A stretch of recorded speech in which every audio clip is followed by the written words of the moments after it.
Hello, my rank holders. I'm back again. This time with Indian Economic Development.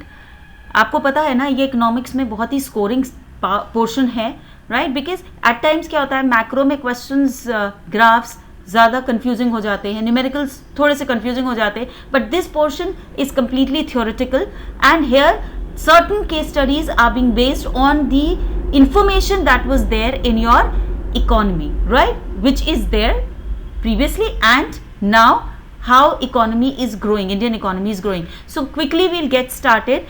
Is particular presentation mein I'll talk about the first chapter of economics, Indian economic development, that is your Indian economy at the eve of independence, right? Within, I promise you, these 8 slides will give you the total insight of the chapter. आपको कुछ और पढ़ने की जरूरत नहीं है इस chapter में. If you are thorough with these 8 slides, you will be able to know everything in this chapter. Quickly, I'll get to first part, agriculture. You know that at the eve of independence, most of the income was earned by the agricultural sector. अब agricultural का stagnation क्यों था, ये main question है इसका. Stagnation मतलब रुकावट. क्यों रुक गया था एग्रीकल्चरल सेक्टर इंडिया में after the colonial period, right? During the colonial period सबसे पहला था जमींदारी सिस्टम. जमींदारी सिस्टम में क्या था? Fixed revenues. They were tenants, right, who did not own any land. They were only working on the land. Zamindars के land थे. अब lands fixed revenue generate देना होता था फार्मर्स को to the zamindars. You all know this. तो क्या होता था, जब फिक्स्ड अमाउंट देना है और हम, since I am not the owner of the land, मैं उसकी केयर भी नहीं करता था, right? And apart from that, whatever I was earning, irrespective of the earning, एक फिक्स्ड अमाउंट मुझे जमींदार को देना पड़ता था. दैट इज वाई उसका ग्रोथ नहीं थी. Next one, forced commercialization. Britishers ने हमें फोर्स किया था to grow only the raw materials, indigo, and because of that the fertility of the land had also been eroded, right? तो हम कुछ और फूड ग्रेन्स वगैरह नहीं प्रोड्यूस कर सकते थे. Next was low productivity. अब लो प्रोडक्टिविटी क्यों था? बिकॉज इरीगेशन फैसिलिटी नहीं थी. Because britishers was least bothered about the growth of the agricultural sector, right? They were only treating us as a mere supplier of the raw materials, right? तो flood control नहीं था, कोई technology नहीं था. तो backward, because of the backwardness agricultural sector कभी grow नहीं हुआ. तो these are the main 3 reasons of the stagnation of your agricultural sector. We'll go move to the next sector, that is your industrial sector. वहाँ पे D industrialisation था. You all know that हमारे यहाँ agriculture के बाद अगर कोई at the eve of independence क्या था, हमारा जो सबसे अच्छा हमारा इंडस्ट्रियल सेक्टर था वो हैंडीक्राफ्ट था. लेकिन ब्रिटिशर्स वर वेरी स्मार्ट. उन्होंने क्या किया? They had actually ruined our handicraft sector.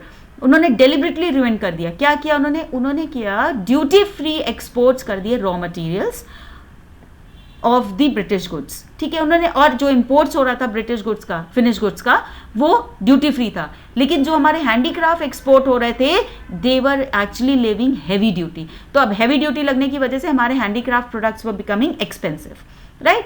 तो वो compete नहीं कर पा रहे थे मार्केट में हमारे, क्योंकि जो इंपोर्टेड गुड्स थे ब्रिटिशर्स के, विच वॉज मशीन मेड, वो सारे चीप थे.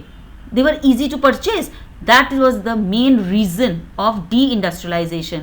और 2 मेन मोटिव थे. पहला था क्योंकि ब्रिटिशर्स क्या चाहते थे, they wanted raw material extraction. India को सिर्फ वो मेयर रॉ मटेरियल सप्लायर बनाना चाहते थे ऑफ प्राइमरी गुड्स, राइट? जो that is not very expensive, and they wanted an captive market. They wanted a ready market for their ready-made goods. तो वो problem थी. उन्होंने इंडिया को एक रॉ मटेरियल सप्लायर बना दिया and they wanted a ready market for their finish goods, ठीक है? अब सबसे बड़ी प्रॉब्लम यहाँ पे 2-4 स्ट्रैटेजी में था that their absence of capital goods. कोई कैपिटल गुड्स हमारे यहाँ थे ही नहीं, हैवी इंडस्ट्रीज थी नहीं. That is why which was not supporting industrialization at all. So that was a major problem, right? So 2 main motive, ये क्वेश्चन आता है बोर्ड्स में, दैट इज आपका अगर डी इंडस्ट्रियलाइजेशन होगा तो मेन मोटिव था रॉ मटेरियल एक्सट्रैक्शन, इंडिया को बना दिया था, और capital market creation, captive market creation. Then we have foreign trade. Foreign trade में अगेन उन्होंने हमें सिर्फ मियर एक्सपोर्टर बनाया था of raw materials, cotton, silk and other primary products. जो ब्रिटेन जाती थी, वहाँ से वो रिफाइन होके they use those raw materials and they produce the finish goods, और वो हमारे कंट्री में इंपोर्ट होती थी. अब now since my imports were expensive and my exports were cheap, तो हमारे there was always a disbalance, right. तो वो प्रॉब्लम थी, और जो भी हमारा एक्सपोर्ट सरप्लस था, राइट, वो हमें नहीं मिलता था, वो ब्रिटिशर्स यूज करते थे for their remittances. Over 50% of the trade was restricted to Britain. हमारा और कहीं हम एक्सपोर्ट कर नहीं सकते थे, हम ब्रिटेन को मोर देन 50% करते थे. अपार्ट फ्रॉम दैट, जो उन्होंने Suez canal which was been open in the year 1869, वो भी सिर्फ डायरेक्ट रूट था फॉर ब्रिटेन. तो हमारे पास कोई रूट भी नहीं था where we can actually supply. Just britishers wanted to create their monopoly, right. तो अगर हम ड्रेन ऑफ इंडियन वेल्थ की बात करें या फॉरेन ट्रेड में बात करें, तो पहले हम एक्सपोर्टर थे रॉ मटेरियल के, इंपोर्टर थे फिनिश गुड्स के. दैट इज वाई हमारी वेल्थ जो है इंडिया की ड्रेन्ड हो रही थी. Now I come down to demographic. Demographic if I talk about, इसमें एक पर्टिकुलर बहुत इंपॉर्टेंट टॉपिक है, that is on 1921, year 1921, which is known as the year of great divide. 1921 से पहले हमारा जो high birth and death rate, unstable population थी, right. यहाँ पे बिकॉज हमारी कोई डेथ रेट भी हाई थी, बर्थ रेट भी हाई थी, तो there was no what you call as there was no stability. But after 1921 birth rates were high, population growth steadily, right. तो वहाँ पे कुछ कंट्रोल हुआ. तो that is why 1921 was a divide point, जहाँ पे death rate begins to decline sharply. तो जहाँ पे डेथ रेट डिक्लाइन होने लगी और बर्थ रेट बढ़ने लगी, इसीलिए हम इसको क्या कहते हैं, the year of great divide, right. ये एग्जाम में पूछा जाता है. So please mark it, that is 1921 is a year of great divide, right. वहाँ से हमारी जो पॉपुलेशन ग्रोथ है वो कंसिस्टेंट होने लगी. अब इसमें देखिए डेमोग्राफिक प्रोफाइल में क्या होगा, हमारा इन्फेंट मोर्टालिटी रेट पर 1000 218, right.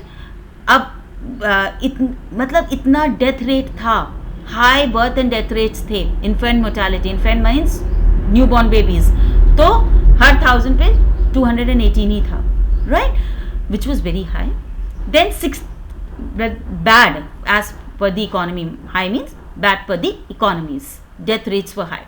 16% overall literacy was all the more minimal, क्योंकि ब्रिटिशर्स नहीं चाहते थे कि हम पढ़े लिखे, क्योंकि अगर हम पढ़े लिख जाएंगे तो obviously who will actually follow their rules and norms, so that was the problem. तो overall literacy rate 16% था, और women का literacy rate तो बहुत ही बुरा था, that was 7%, which was very bad.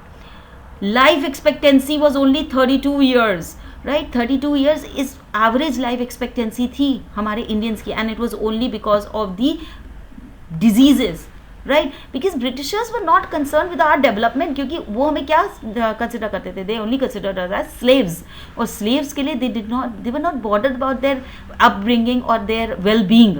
तो वहाँ पे diseases बहुत थी, तो इसीलिए लाइफ एक्सपेक्टेंसी बहुत कम थी, राइट. अब लाइफ एक्सपेक्टेंसी क्यों कम थी, because the public health services were not there, right. Airborne diseases भी थी, वाटरबोर्न डिजीजेस भी थी, high death rate, high birth rate, so everything was very unstable. इसीलिए हमारा demographic profile was not good. Please जो पॉइंट्स इस particular slide पे हैं, be very very careful, because you are going to get either you get a question on demographic profile or you get a question on 1921 as a 1 marker. Then we come down to infrastructure.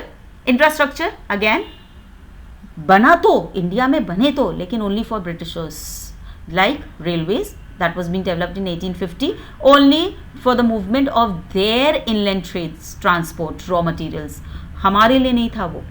Telegraphs was introduced to maintain law and order. हमारे लिए कुछ नहीं था, वो सिर्फ अपना पूरा control रखने के लिए. That is why they had grown this. Ports and roads again for the transportation, तो that was not for us, right. So ये डेवलपमेंट्स हुए ज़रूर, but only for the Britishers wellbeing and for their convenience, not for us, right. उनकी army को movement के लिए ports and roads were been made.